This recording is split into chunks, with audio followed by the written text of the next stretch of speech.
નમસ્કાર બાળકો, ચલો ફરીવાર આપણે પાઠ 7 સંખ્યાનો અભ્યાસ કરીશું. આગળ આપણે 1 થી 100 સુધીની સંખ્યા શબ્દોમાં શીખ્યા. હવે તેના પાઠની સમજૂતી લઈશું. હવે એમાં જુઓ, સૌથી પહેલાં તો સુરેશઃ વદતિ અહો રમેશ કુત્ર ગચ્છતિ.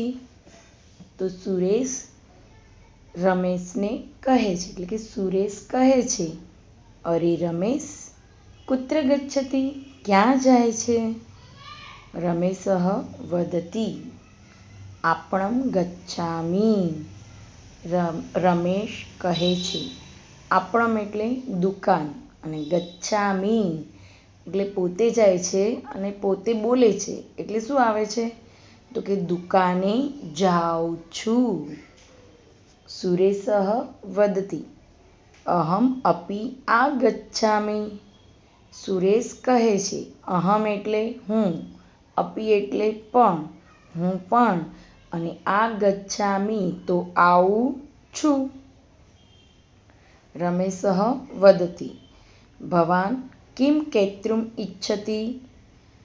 અહીં રમેશ કહે છે, ભવાન એટલે તમે, કિમ એટલે શું, અને કૈત્રુમ એટલે ખરીદવું, અને ઇચ્છતિ એટલે ઈચ્છો છો.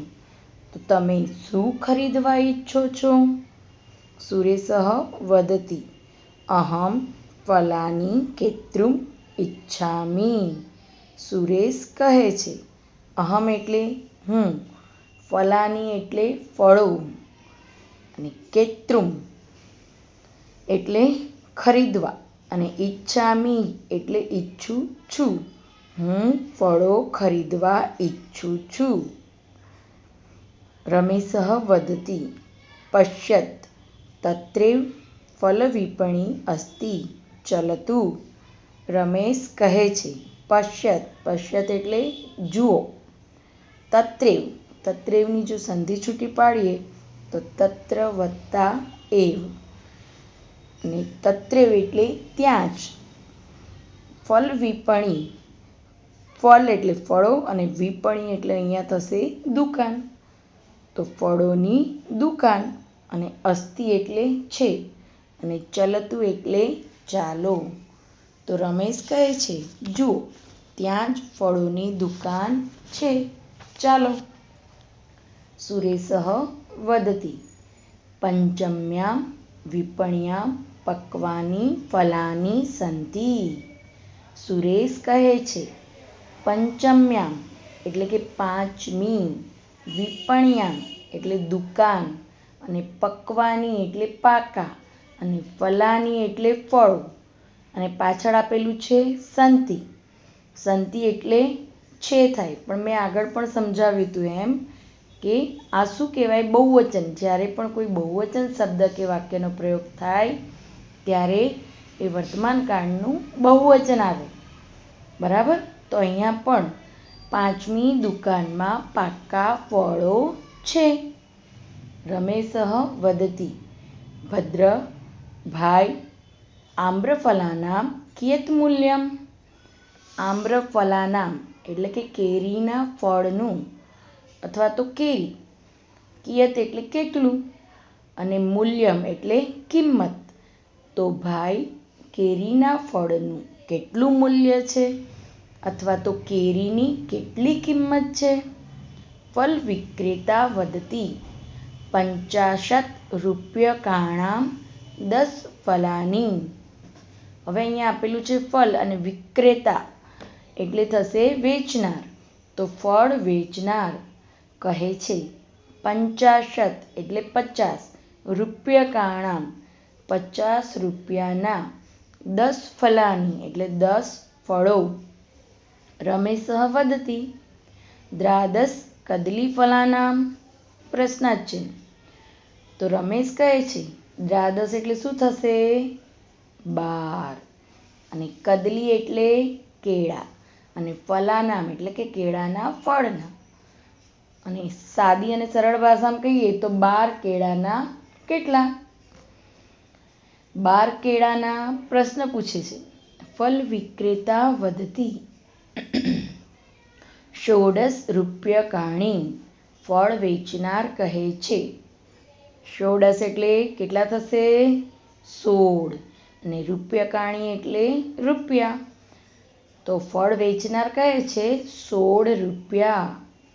રમેશ વદતી ચતુર્ણામ નારંગ ફલાનામ. રમેશ કહે છે ચતુર્ણામ, ચતુર્ણામ એટલે 4, અને નારંગ ફલાનામ, નારંગ એટલે નારંગી અથવા તો સંતરા. તો 4 સંતરાના ફલ વિક્રેતા વદતી 20 રૂપ્યકાણી. ફળ વેચનાર કહે છે 20 એટલે શું થશે? 20. તો 20 રૂપિયા. સુરેશ વદતી તહી મહ્યમ 30 કદલી ફલાની દદાતુ. તો સુરેશ કહે છે તહી એટલે તો, મહ્યમ એટલે મને, 30 એટલે શું થશે? 30. અને કદલી ફલાની એટલે કયું ફળ થશે? કેળા. અને દદાતુ એટલે આપો. તો મને 30 કેળા આપો. રમેશ વદતી મહ્યમ 12 નારંગ ફલાની દદાતુ.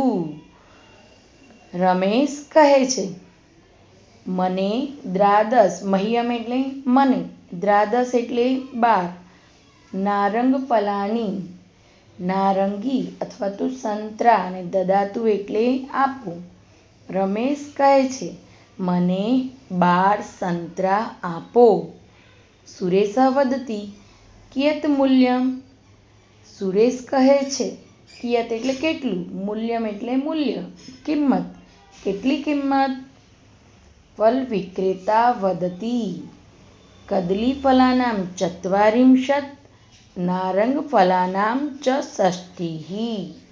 ફળ વેચનાર કહે છે કદલી ફલાનામ એટલે કે કેળાના 40, 40 એટલે શું થશે? 40. નારંગ ફલાનામ એટલે સંતરાના, અને ચનો ઉચ્ચાર એટલે શું થશે અહીં? અને 60 એટલે 60. તો કેળાના 40 અને સંતરાના 60.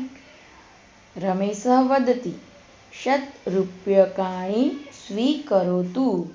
રમેશ કહે છે 7 રૂપ્યકાણી, 7 એટલે 100, અને રૂપ્યકાણી એટલે રૂપિયા, 100 રૂપિયા. સ્વીકરોતુ એટલે સ્વીકાર કરો કે લો. ફલ વિક્રેતા વદતી ભવતુ, ભવતુ એટલે ભલે. ફળ વેચનાર કહે છે ભલે. હવે જુઓ, પાઠની સમજ લીધા પછી સ્વાધ્યાય જોઈએ. તેમાં પ્રશ્ન 2. તો એમાં આપેલું છે આપેલા પ્રશ્નોના જવાબ સંસ્કૃત ભાષામાં લખો. હવે એમાં પહેલો પ્રશ્ન છે 12 કદલી ફલાનામ કિયત મૂલ્યમ. તો જવાબમાં આવશે 12 કદલી ફલાનામ, કિયત નીકળી જશે, કિયત એટલે કેટલું એ નીકળી જશે, અને એની જગ્યાએ શું આવશે? 16 મૂલ્યમ. અને પછી આવશે પૂર્ણવિરામ. બીજો પ્રશ્ન કતિ નારંગ ફલાનામ મૂલ્યમ 20 રૂપ્યકાણી. હવે અહીં કતિ એટલે શું થશે? કેટલા. નારંગ ફલાનામ એટલે નારંગીના ફળના, મૂલ્યમ એટલે કિંમત, 20 રૂપ્યકાણી. તો કેટલી નારંગીની કિંમત 20 રૂપિયા છે એમ પ્રશ્ન પૂછે છે. તો કતિ એટલે કેટલા અથવા તો કેટલું. તો શું આવશે અહીંયા? કેટલી નારંગી? તો જવાબમાં આવશે ચતુર્ણામ. તો ચતુર્ણામ નારંગ ફલાનામ 20 રૂપ્યકાણી. ત્યાર પછી પ્રશ્ન નંબર 3. કહ ફલ વિક્રેત્રે 100 રૂપ્યકાણી દદાતી. કહ એટલે કોણ? ફલ વિક્રેતે એટલે કે ફળ વેચનારને શતરૂપ્યકાણી, શત એટલે 100, 100 રૂપિયા અને દદાતી એટલે આપવું. તો કોણ ફળ વેચનારને 100 રૂપિયા આપે છે? તો કોણ આપે છે? તો રમેશ. તો જવાબમાં આવશે રમેશ ફલ વિક્રેતે શતરૂપ્યકાણી દદાતી. બરાબર. હવે એના પછી જુઓ પ્રશ્ન નંબર 4. રમેશ કતિ નારંગફલાની ક્રીણાતિ. રમેશ કતિ એટલે કેટલા અને નારંગફલાની એટલે નારંગીના ફળ અને ક્રીણાતિ એટલે ખરીદવું. કેટલા નારંગીના ફળ ખરીદે છે? તો આવશે જવાબમાં દ્રાદસ. તો જવાબમાં આવશે રમેશ દ્રાદસ નારંગફલાની ક્રીણાતિ. ત્યાર પછી ત્રિંશત કદલીફલાનામ કિયત મૂલ્યમ. ત્રિંશત એટલે 30, કદલીફલાનામ એટલે કેળાનું ફળ, કેળા, કિયત એટલે કેટલું, મૂલ્યમ એટલે કિંમત. તો 30 કેળાની કેટલી કિંમત? તો જવાબમાં શું આવશે? ચત્વારિંશત. તો ત્રિંશત કદલીફલાનામ ચત્વારિંશત રૂપ્યકાણી. બરાબર. હવે જો પ્રશ્ન નંબર 3, જોડકા જોડો. ત્યાં તમને અ અને બ બંને આપેલું જ છે. બરાબર ને? તો હવે તમારે ત્યાં જવાબ સામે શોધવાનું છે. હવે તમારે બ સામે તો જોવાનું પણ નથી, હાથ રાખી દેજો જો બુકમાં પણ. બરાબર. હવે જો એમાં પહેલું નવનવતિઃ. તો જુઓ નવતિઃ એટલે કઈ લાઈન? 9ની. અને આગળ આપેલું છે 9, તો કઈ સંખ્યા બની? 99. બરાબર. હવે તમારે જોવાનું છે, બધું મોઢે બોલવાનું છે. ષટ્સપ્તતિઃ. સપ્તતિઃ એટલે કઈ લાઈન આવશે? 7ની. અને આગળ આપેલું છે ષટ, ષટ એટલે 6. તો કઈ સંખ્યા બની? 6 ને પાછળ લઈ જવાનું, 7 ને આગળ. તો કઈ સંખ્યા બની? 76. આવડી ગયું ને? છે ને સહેલું? જો એક વખત મગજમાં યાદ કરી લો આ રીતે તો આરામથી બધું જ યાદ રહી જશે. નવચત્વારિંશત. હવે ચત્વારિંશત એટલે કઈ લાઈન? 4ની. આગળ આપેલું છે 9. તો શું થશે? 49. હવે એકાશીતિઃ. શીતિઃ એટલે કઈ લાઈન? 8ની. અને આગળ આપેલું છે એકા એટલે 1. તો કઈ સંખ્યા બની? 81. ષણ્ણવતિઃ. હવે પાછળ આપેલી છે નવંતિઃ એટલે કઈ લાઈન? 9ની.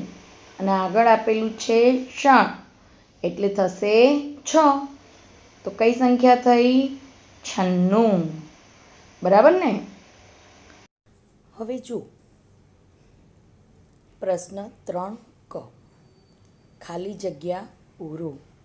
એમાં પહેલી ખાલી જગ્યા છે ખાલી જગ્યા કદલીફલાનામ ચતુસ્ત્રિંશત રૂપ્યકાણી. તો ખાલી જગ્યામાં આવશે દ્રાદશ. એના પછી બીજી ખાલી જગ્યા પંચદાળીમાનામ મૂલ્યમ ખાલી જગ્યા રૂપ્યકાણી. તો દાળીમાના મૂલ્યમ એટલે કે દાડમનું મૂલ્ય અથવા તો દાડમની કિંમત પાછળ આપણને આપેલી જ છે. તો આવશે ચત્વારિંશત. એના પછી ત્રીજી ખાલી જગ્યા 10 આમ્રફલાના મૂલ્યમ ખાલી જગ્યા રૂપ્યકાણી. તો 10 કેરીના ફળના આગળ પાઠમાં આપેલું જ છે. તો શું આવશે? 50 રૂપ્યકાણી. પ્રશ્ન 4માં આપેલ કોષ્ટકના આધારે આપેલા વાક્યો ખરા છે કે ખોટા તે કહો. હવે એમાં પહેલું આપેલું છે 10 સેવફલાનાં મૂલ્યમ અષ્ટનવતિઃ રૂપ્યકાણી. તો કે અહીંયા જવાબમાં શું આવશે? 10 સેવફલાનામ એટલે કે 10 સેવફલાનામ એટલે સફરજનની કિંમત અષ્ટનવતિઃ. નવતિઃ એટલે કઈ લાઈન? 9ની. અષ્ટ એટલે 8 તો કઈ સંખ્યા થઈ? 98. તો પાછળ કોઠામાં જોવાનું છે 98 મૂલ્ય કિંમત છે ને, તો શું આવશે? ખરું. ત્યાર પછી છે ઉપનેત્રસ્ય મૂલ્યમ 50 રૂપ્યકાણિ. ઉપનેત્રસ્ય મૂલ્યમ અને 50 એટલે 50. તો જોવાનું અહીંયા ઉપનેત્રસ્ય ની આપણને કિંમત કેટલી આપેલી છે? 75 આપેલી છે ને? તો અહીંયા તો 50 લખેલું છે, તો આવશે ખોટું. ત્યાર પછી યુતકસ્ય મૂલ્યમ 65 રૂપ્યકાણિ. હવે અહીંયા યુતકસ્ય મૂલ્યમ જુઓ, અહીંયા 65 એટલે કઈ સંખ્યા બની? ષષ્ઠી એટલે 6ની લાઈન અને પંચ એટલે 5 તો કઈ સંખ્યા બની? 65. તો જુઓ જોઈ છે સામે 65 રૂપિયા? તો કે હા છે, તો શું આવશે? સાચું. તો યુતકસ્ય મૂલ્યમ 65 રૂપ્યકાણિ તો આવશે ખરું. હવે પ્રશ્ન નંબર 4, એમાં તમને ફળો અને વસ્તુઓ આપેલી છે અને સાથે તેની સામે કિંમત પણ આપેલી છે. હવે એના ઉપરથી પ્રશ્નો આપેલા છે નીચે અને આપણે તેના જવાબ બોલવાના છે. હવે એમાં જુઓ, પહેલો પ્રશ્ન છે કસ્ય મૂલ્યમ પંચસપ્તતિ રૂપ્યકાણિ અસ્તિ. કસ્ય મૂલ્યમ એટલે કે કેની કિંમત? પંચસપ્તતિ. એટલે કઈ સંખ્યા થઈ? 75. ને રૂપ્યકાણિ એટલે રૂપિયા, તો શેની કિંમત 75 રૂપિયા છે? જુઓ જોઈ તો ઉપનેત્રમની. તો ઉપનેત્રસ્ય મૂલ્યમ 75 રૂપ્યકાણિ. બરાબર. હવે અસ્તિ પાછળ લખવાનું. એના પછી બીજું પંચદાળિમસ્ય મૂલ્યમ કતિ રૂપ્યકાણિ અસ્તિ. પંચદાળિમસ્ય એટલે કે 5 દાડમનું મૂલ્ય કતિ એટલે કેટલા?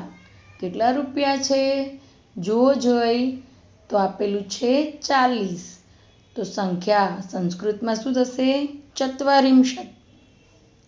તો જવાબમાં આવશે પંચદાળિમાનામ મૂલ્યમ અથવા તો પંચદાળિમસ્ય મૂલ્યમ ચત્વારિંશત રૂપ્યકાણિ અસ્તિ. ત્યાર પછી તાલસ્ય મૂલ્યમ કતિ રૂપ્યકાણિ અસ્તિ. કેટલા રૂપિયા છે? તો આવશે ષષ્ઠિઃ. તો જવાબમાં આવશે તાલસ્ય મૂલ્યમ ષષ્ઠિઃ રૂપ્યકાણિ અસ્તિ. ષટ્ચત્વારિંશત રૂપ્યકાણિ કસ્ય મૂલ્યમ અસ્તિ. ચત્વારિંશત એટલે કઈ લાઈન? 4ની અને ષટ એટલે 6 તો કઈ સંખ્યા થઈ? 46. તો 46 રૂપિયાની કસ્ય એટલે કે કોની અને મૂલ્યમ અસ્તિ કિંમત છે. જુઓ જોઈ 46 રૂપિયા કેના છે? તો દ્રાક્ષાફલાનીના પણ છે અને સાથે કતરીના પણ છે. તો જવાબમાં આવશે દ્રાક્ષાફલાનામ કર્તરી ચ મૂલ્યમ ષટ્ચત્વારિંશત રૂપ્યકાણિ અસ્તિ.